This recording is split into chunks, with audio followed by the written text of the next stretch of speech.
What's up, everyone? This is Josh Rubin from East West Healing, and today I want to talk about how do you get copper if you're a vegan. Now, as you know, for me, I don't really care what you want to be, what you believe in, who you follow, and how you want to eat. It doesn't matter to me. There's people that are very polarized about it. There's people that do care. There's people in pro-metabolic that say, like, veganism is horrible, and then people that are vegan think everything else is horrible. I don't care. I have a family. I got bigger fish to fry, and the only thing I care about is me and my family. So if you want to be vegan, go for it. But here's the thing. When we look at human physiology, that's what's going to drive what we eat. That's what's going to drive our biology, our energy systems. And unfortunately, there's certain ways of eating that just don't support that.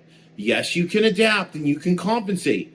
You can take supplements, but it's still not going to do the same thing because those supplements are not the same thing energetically with micronutrients, maybe macronutrients, as what you find in Mother Nature, right?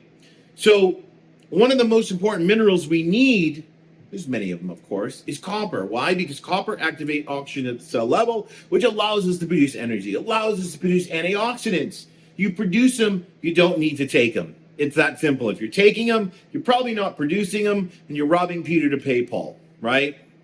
It's like spending a shit ton of money and then just putting coins in a piggy bank. It just doesn't make sense. So here's the thing. How do you get copper if you're vegan? Now, of course, if you're not vegan, you can still use this. Spirulina, right?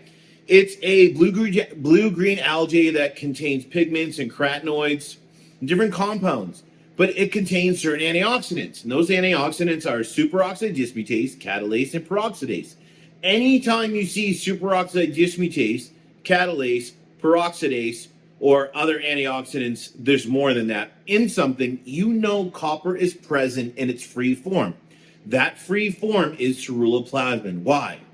Because copper activates oxygen so we can produce energy. Copper activates the DAO enzyme so we can clear histamine in the GI system from our mast cells and other areas too. Copper activates fast and ferroportin and ferroxidase so we can recycle iron, right? So you can see that copper allows us to produce energy, produce antioxidants, recycle iron. It actually helps us with methylation, histamine, and the list goes on. But copper, COPPR, when in the body can't do anything unless it's loaded. Let's use the word metabolized, right? It has to be loaded. And what does that is retinol. So this is where a vegan diet can go wrong. I'm not like bashing it because you can't get retinol. Beta carotene is not the same thing as retinol. Retinol is found in fat from animal tissue.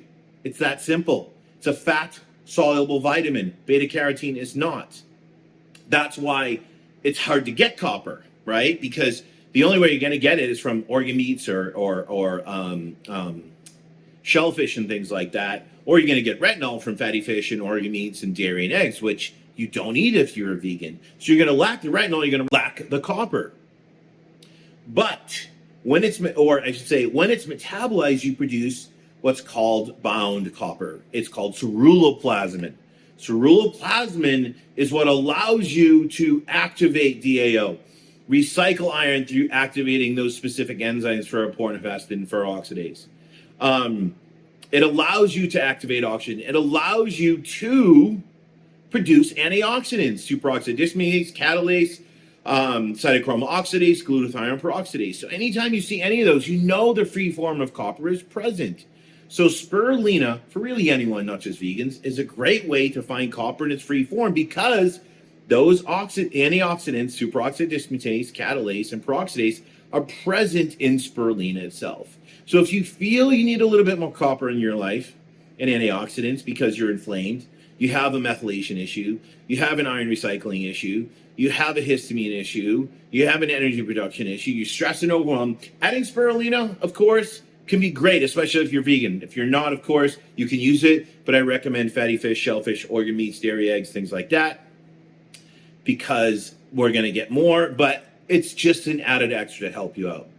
Don't forget to subscribe to our channel so every single Wednesday when we release a video, you get notified. As always, if you have questions, put them in the comments. Thanks for tuning in.